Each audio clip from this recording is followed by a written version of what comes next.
Alors le lieu, Saint-Junien, c'est une invitation.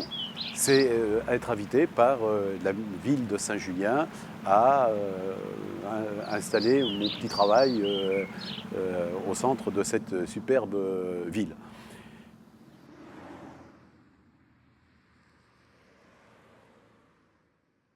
Quand le gant de peau devient gant de soie, gant dessus, gant dessous.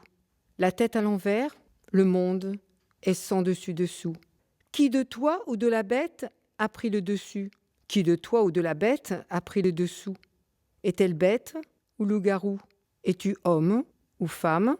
Qui de toi ou de la bête a fabulé? Envers et contre tout, l'usage, Ésope et La Fontaine.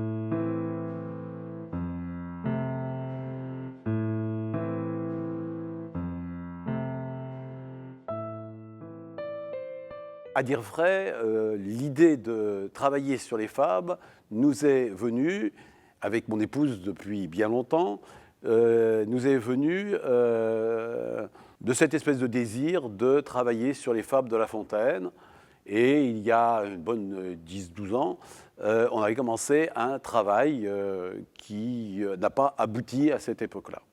Puisqu'on devait travailler à Saint-Junien autour de la période de Noël, nous avons pensé qu'il était intéressant de développer un thème, un sujet qui soit accessible à la fois pour tout public, mais en particulier pour les enfants. Donc l'idée des fables nous est revenue en mémoire.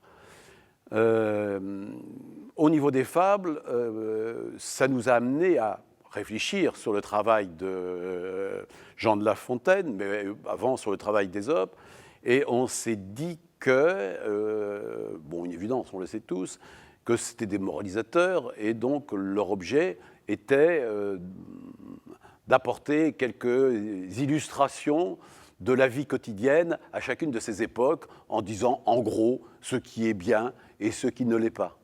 Alors on s'est dit, est-ce que ces valeurs-là sont les mêmes à notre époque ? C'est-à-dire en 2012, au mois de décembre 2012. Et on a remarqué qu'il était intéressant de sortir d'autres morales que celles, etc. D'où l'idée des contrefables.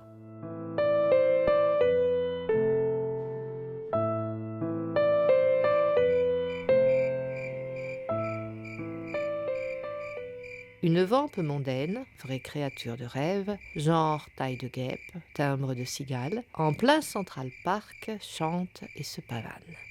Elle est seule, le parc est vide, c'est midi. Tout à coup, elle s'arrête, se penche et crie. À ses pieds, un genre de ver se tortille. « Au secours! Personne dans cette ville ?»« Si, moi. » dit cette petite chose qui n'a de ver que la forme. « Que faites-vous? Vous m'avez fait peur. »« Je filtre. »« Quoi ? » ?»« Je filtre la terre pour demain. »« Quel demain ? » ?»« Ah, vous croyez encore au lendemain qui chante ? » La diva se met à chanter et rire. L'animal, lui, se tord, mais pas de rire. « Je ne chante pas, je travaille pour demain. »« Moi, je chante sans penser à demain. » La Fontaine m'avait ridiculisé devant Dame Fourmi canonisée. Aujourd'hui, tout me donne raison. Des vacances, il y en a en toute saison. Des voyages, des croisières à profusion. Direction Citerre, que des amateurs.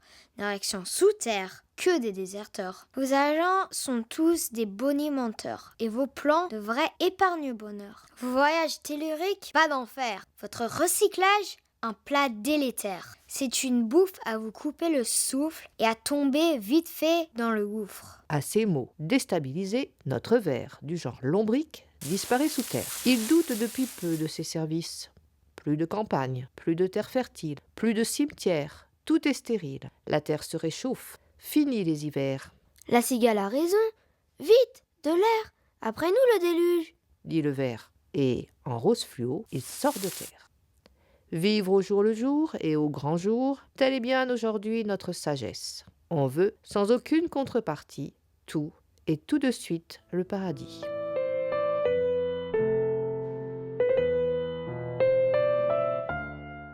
L'idée, c'est qu'il y ait une sorte de fil conducteur entre chacune des œuvres présentées. Et on s'est dit qu'il serait intéressant que ce fil conducteur soit une sorte de petit Saint-Junio qui serait présent au cours de cette promenade. Et donc, l'idée d'un Saint-Junio transformé un peu en marotte avec le textile. On est parti évidemment d'une tête qui ne peut être autre chose qu'un gant, donc le gant de Saint-Junien. Ensuite, le corps rouge, parce que, à l'évidence, la ville du combat ouvrier, etc., est celui de Saint-Junien, donc le rouge, et puis le vert, qui représente le Limousin.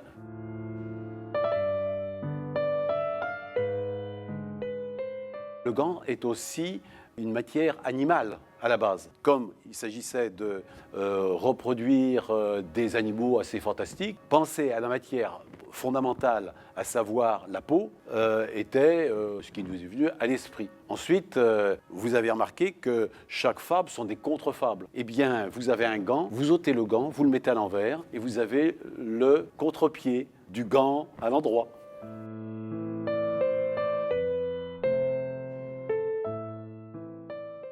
Dans cette exposition, et ça me trottait dans la tête depuis un certain temps, c'était de travailler sur du textile, d'essayer de faire des sculptures textiles.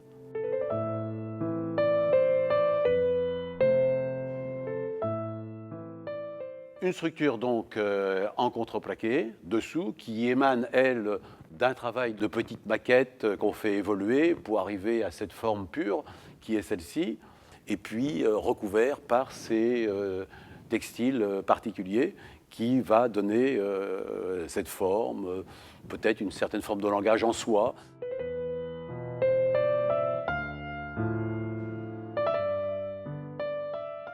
Parmi les thèmes de prédilection, alors je m'appuie sur les mythes, mais les thèmes de prédilection, ça va être l'univers qui m'entoure, à savoir la nature dans sa complexité, les plantes, les animaux, les étoiles, un peu tout. Et puis au milieu de tout ça, les hommes et les femmes.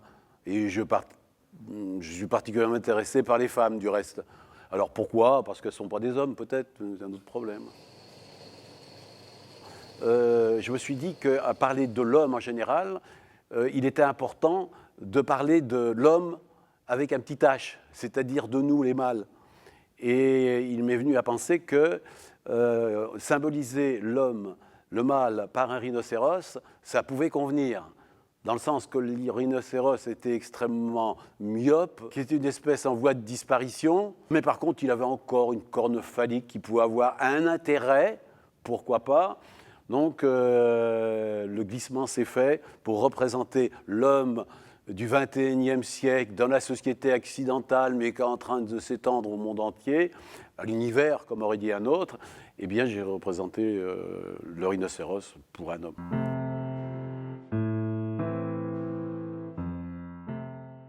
Trois femmes réunies comme les trois parcs, ou les trois gorgones, ou bien les trois grâces, version contemporaine, tournaient en rond, ne sachant que faire d'un nourrisson.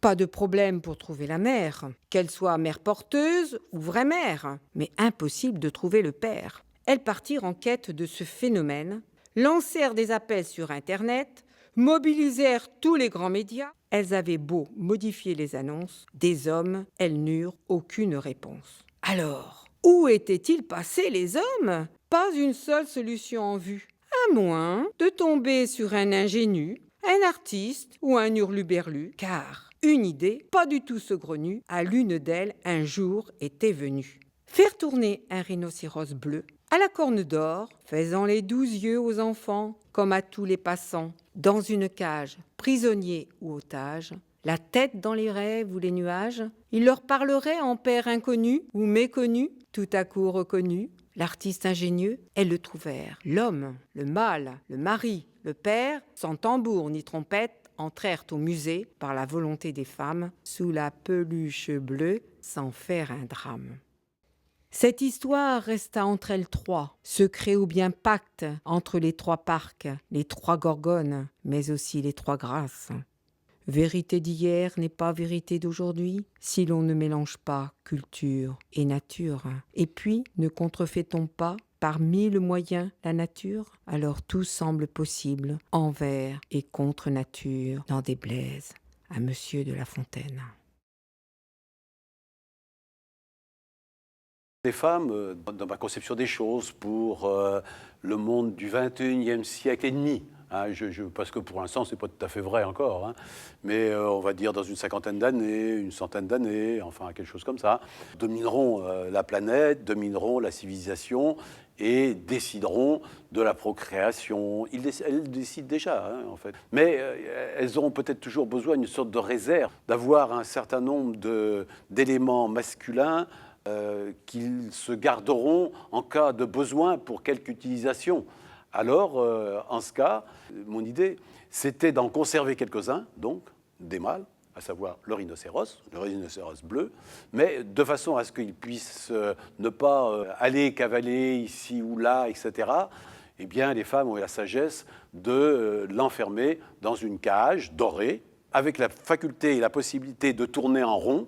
C'est quand même une immense liberté qui est laissée quand même par les femmes aux hommes de demain, et de pouvoir, en regardant les étoiles, le soleil, l'avenir, avec certainement un optimisme béat.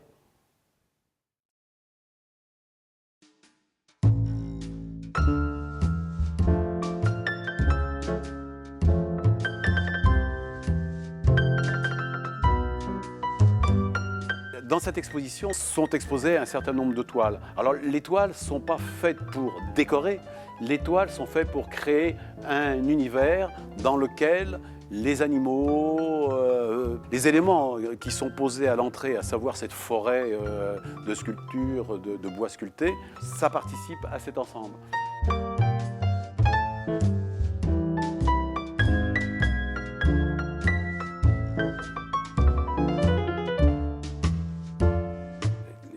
Mon travail au niveau de la peinture, en fait, s'inscrit tout à fait dans le reste du travail.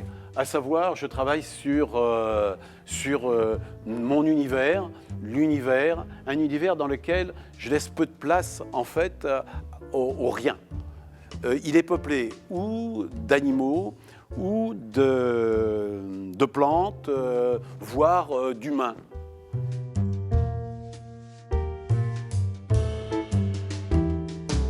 Donc vous avez à profusion, comme ça, des animaux.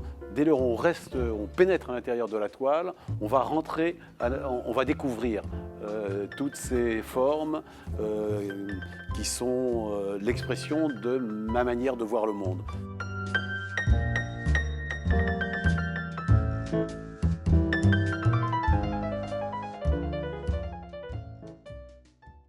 Par exemple, c'est travailler sur des fonds noirs avec du blanc. J'utilise le blanc là comme forme de couleur en définitive. C'est pas tant le dessin qui est intéressant que la couleur blanche qui permet, par des aplats, par des lignes, etc., de faire ressortir mes formes fondamentales. Donc j'ai quelquefois une vision en noir et blanc. Et il arrive que j'en ai en blanc et noir. Alors j'ai un projet, mais bon, vous allez dire qu'il est extrêmement ambitieux. J'ai un projet, c'est de peindre avec de multiples couleurs le trou noir. Vous savez qu'on a envahi de trous noirs un peu partout, etc. Donc mon idée forte, c'est d'aller peindre les trous noirs. Mais on m'a dit qu'il fallait rentrer dans une autre dimension et que pour l'instant, eh bien, les pinceaux étaient insuffisants pour aller jusque là-bas. Il fallait attendre d'être passé dans un autre monde. Bon, pour l'instant, donc, grosso modo, je n'ai pas envie de passer dans un autre monde. Donc,